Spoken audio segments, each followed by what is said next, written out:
Ya, jadi kita sekarang langsung saja ke ke bintang utamanya ya. Hari ini yakni Bung Said Didu.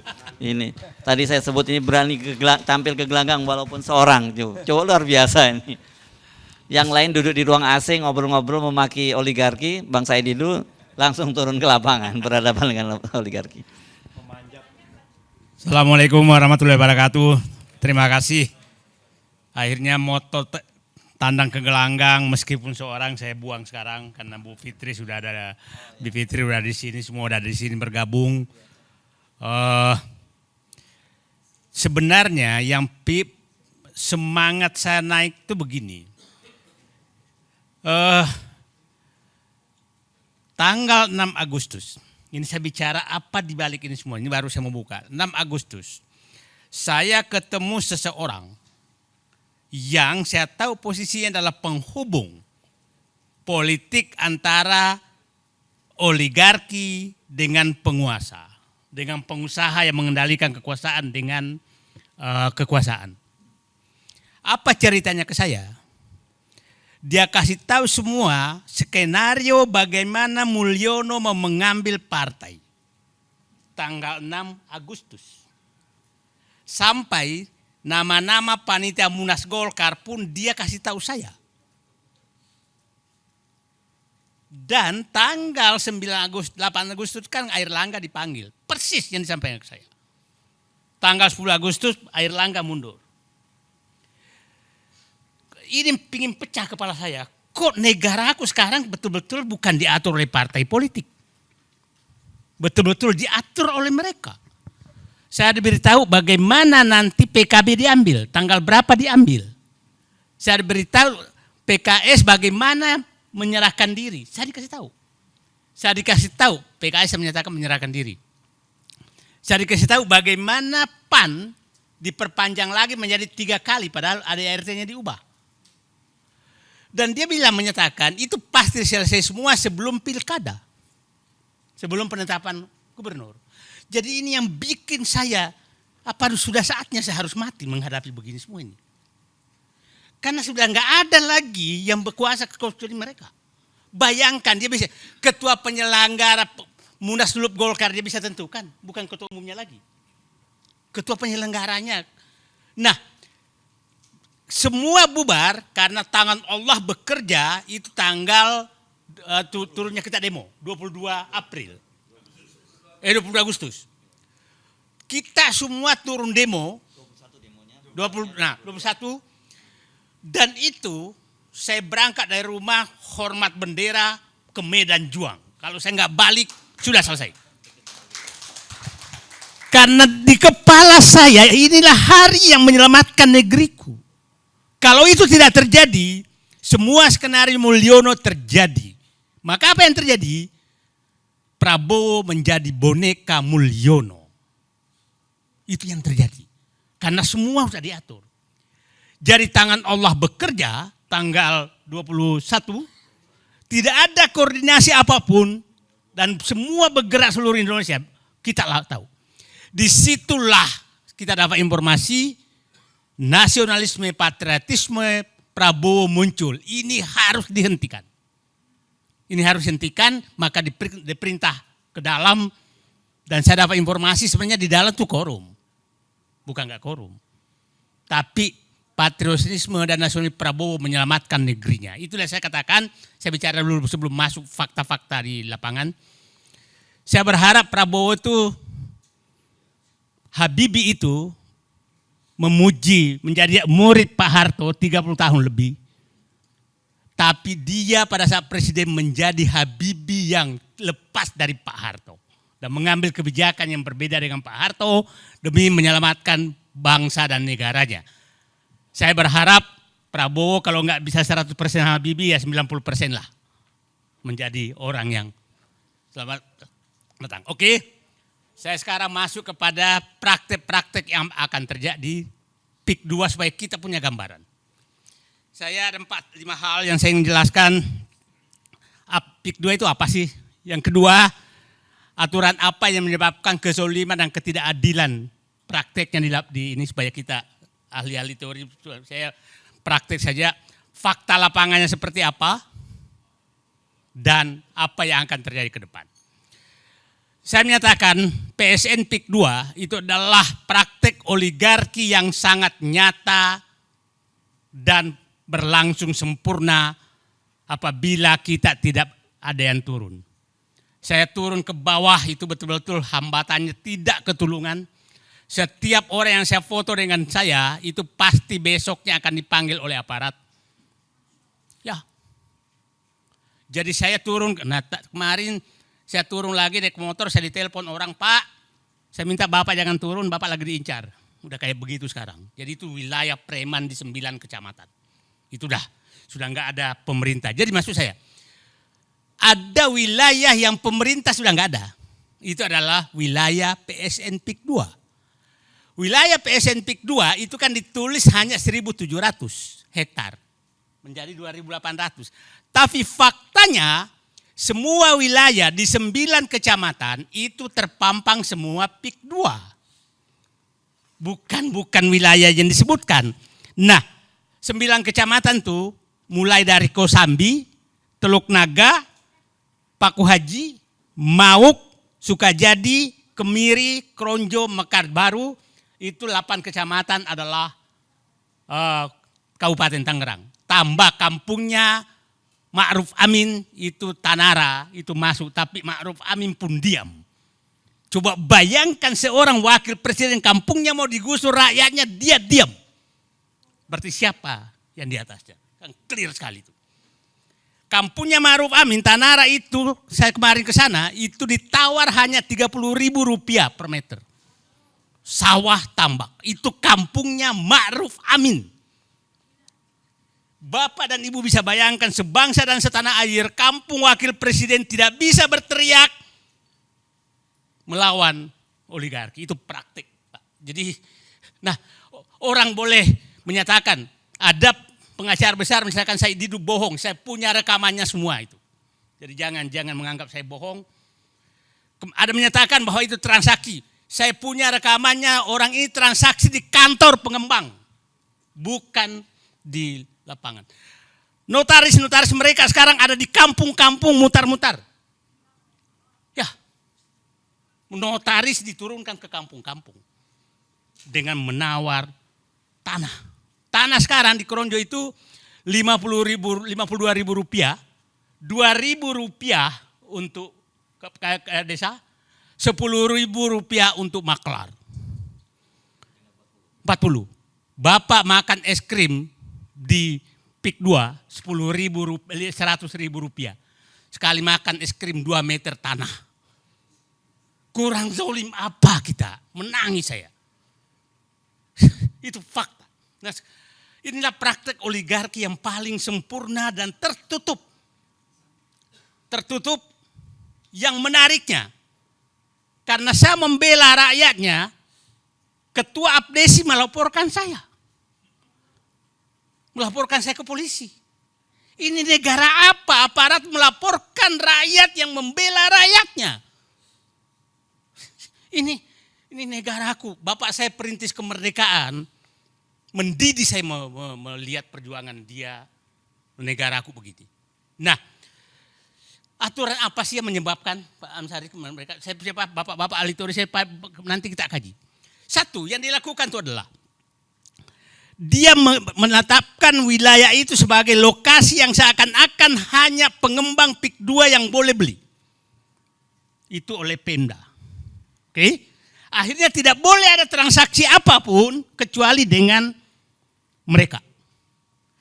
Yang kedua dilakukan adalah izin jual beli. Tidak boleh ada jual beli di lokasi 9 kecamatan itu kecuali kepada pengembang. Lurah, desa, camat, tidak boleh ada transaksi apapun. BPN tidak boleh ada transaksi apapun. Ketiga, mekanisme pembebasannya aneh. Ini masuk PSN, biasanya kalau pembebasan pemerintah kan ada mana panitia penetapan harga. Panitia 8, panitia 9 namanya dulu. Ini tidak ada. Yang menentukan adalah aparat desa yang mendatangi dan bersama preman mendatangi rakyat. Nah, yang menariknya adalah, mohon maaf aja, ini semua di bawah, tidak ada yang berani apapun. Nah, ini ada tadi saya dapat berita, kepala desa sudah mau ditangkap karena jual tanah. Ada lagi daerah Kohot sekarang sudah mau ditangkap. Ini memang pelakunya adalah Abdesi, kemungkinan marah. Karena begini, saya datang ke lokasi, tahu-tahu ada kantor pembebasan lahan PT Kukuh Mandiri. Didukung oleh Abdesi Kabupaten Tangerang. Loh, kok ada begini? Gitu kan? Terus saya ke lokasi PIK 2, PT Kukuh Mandiri. Oh, berarti Kukuh Mandiri ada PIK 2. Ya kan? Nah, sangat aneh.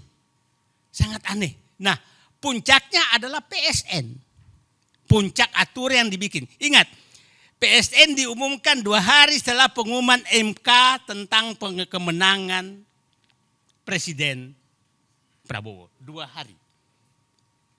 Dan kita sangat bisa menduga bahwa pelaku daripada ini adalah yang reklamasi gagal, yang ibu kota negara pelakunya juga sama, ini juga sama. Artinya kelihatannya setelah gagal di reklamasi Pantai Utara, dia pindah ke IKN Zong juga, maka dibayarlah dengan PSN PIK 2. Nah, kenapa sih mereka menunggu PSN? Coba kalau PSN itu kan ada 6 fasilitas yang akan diberikan.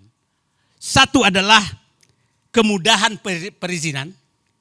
Itu faktanya terjadi. Yang kedua kemudahan pembiayaan. Artinya bisa minjem. Yang ketiga ada jaminan resiko termasuk resiko politik. Kan gila ini. Jadi kalau ada nanti masuk resiko politik maka negara yang tanggung. Yang ketiga pembebasan anggaran gejolak sosial. Jadi kalau ada gejolak sosial maka negara harus menyiapkan anggaran untuk, mungkin juga anggaran untuk melaporkan Said Didu juga dibiayai negara kali ini. Kita nggak tahu. Nah, yang kelima adalah kemudahan penyelesaian masalah hukum di kemudian hari. Yang ketujuh tax holiday dan bebasan pajak-pajak lainnya. Itu yang terjadi. Nah, diseberangkan ke swasta. Sekarang saya masuk ke fakta lapangan. Yang terjadi pemaksaan penjualan.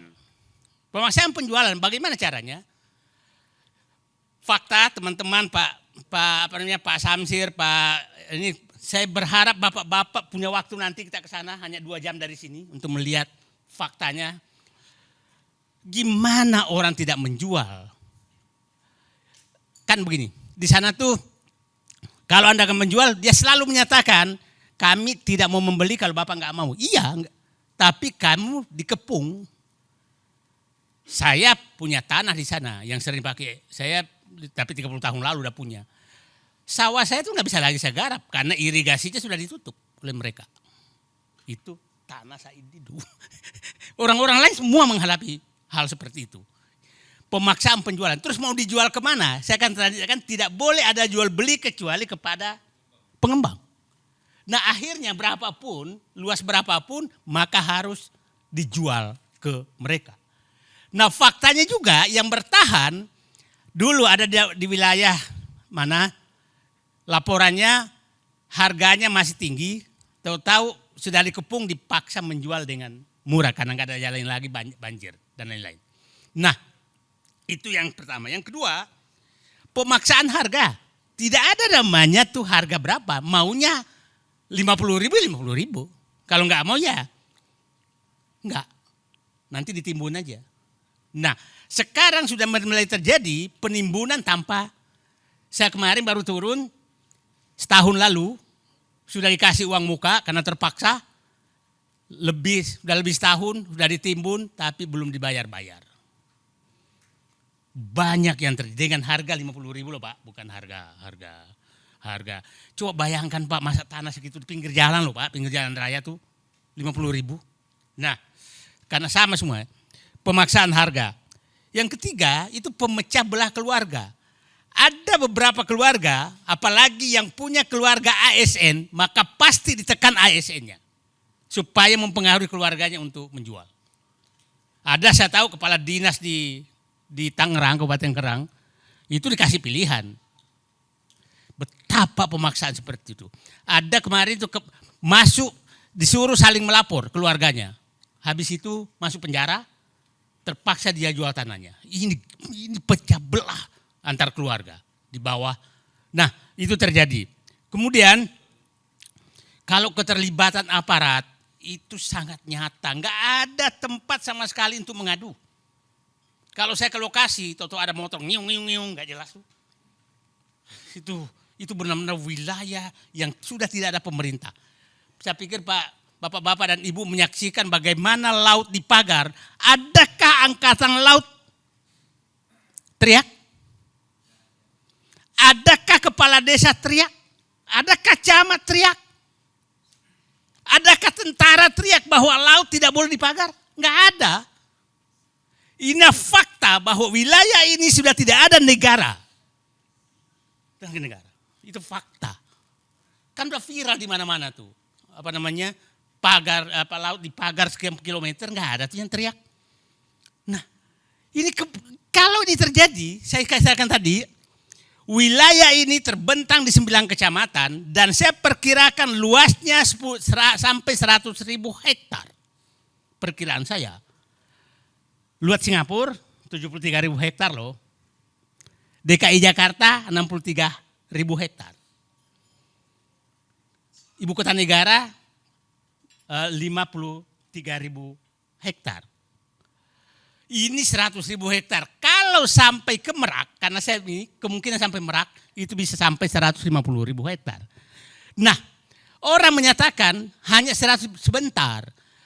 Bapak kalau nanti punya waktu masuk ke batas PIK 2 sampai sekarang jalannya tuh dibangun sampai batas Sungai Cisadane, Sungai Kohot.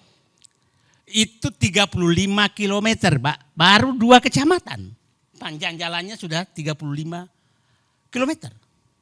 Nah, kalau sampai ke sana itu saya yakin 100 km kali 10 km lebarnya saja udah 100.000 hektar.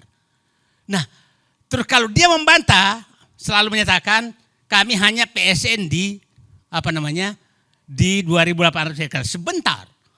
Anda pasang papan nama PIK 2 semua di seluruh kecamatan tersebut.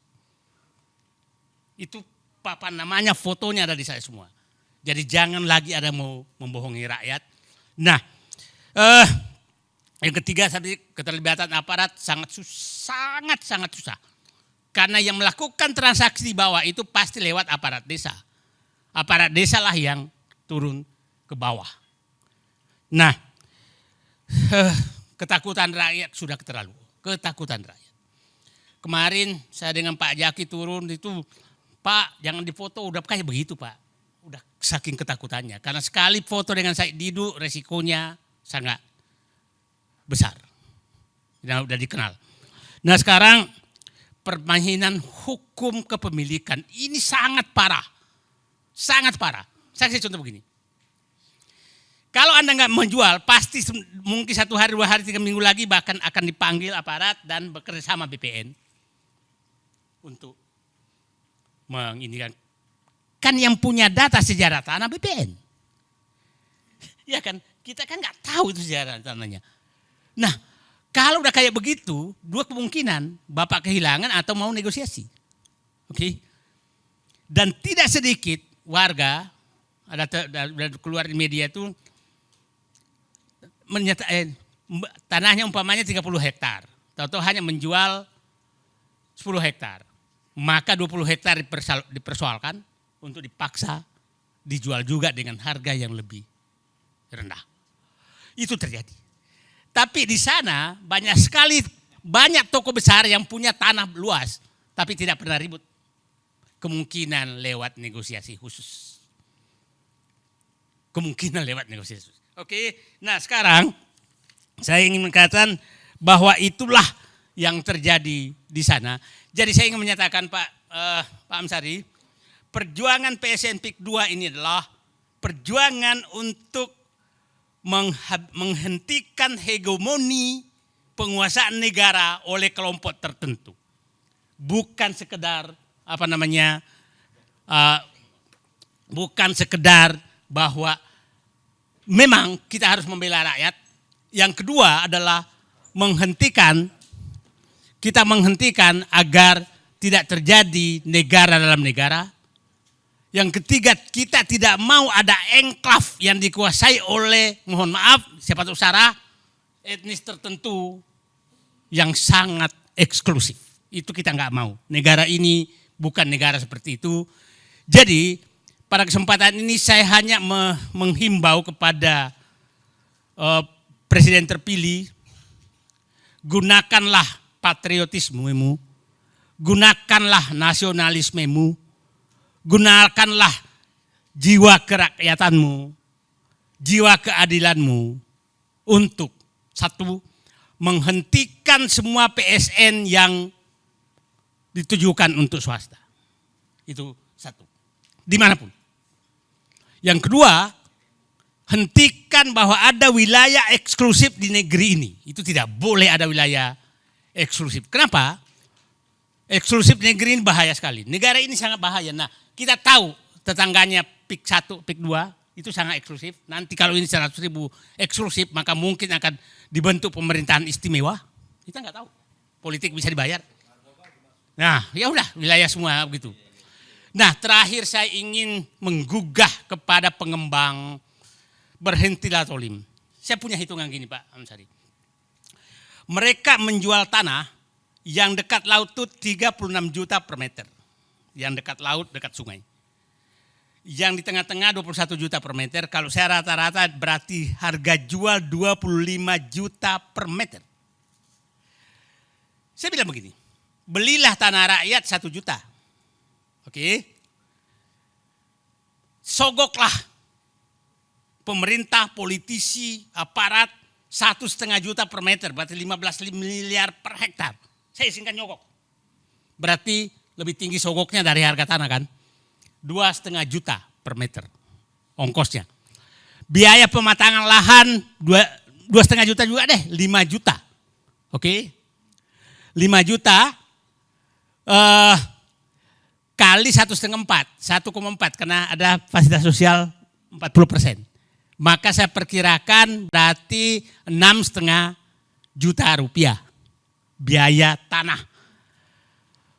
Saya masukkan bunga bank 50%, maka kosnya kira-kira 1 meter itu, karena itu 9 juta rupiah. 9 juta rupiah. Anda jual 25 juta rupiah, berarti Anda masih untung 16 juta. Kurang biadab apa kalian mau membeli tanah rakyat 50 ribu? Anda masih bisa untung. Saya izinkan lo nyogok Pak. Bayangkan Muhammad Said Didu mengizinkan menyogok. Nah, tapi di mana? Itu kan hitungannya sederhana. Karena saya tahu harga tanah. Saya katakan ke mereka, kalau Anda sudah beli tanah rakyat 1 juta rupiah per meter, maka Said Didu berdiri di depan membela Anda. Tapi kalau Anda zolim membeli tanah rakyat dengan 50 ribu rupiah, maka kita, bukan Said Didu berhadapan, seluruh rakyat Indonesia akan berhadapan dengan Anda terhadap kezaliman Anda yang didukung oleh pemerintah lewat PSN. Itu saya pikir ulasannya. Terima kasih. Assalamualaikum warahmatullahi wabarakatuh.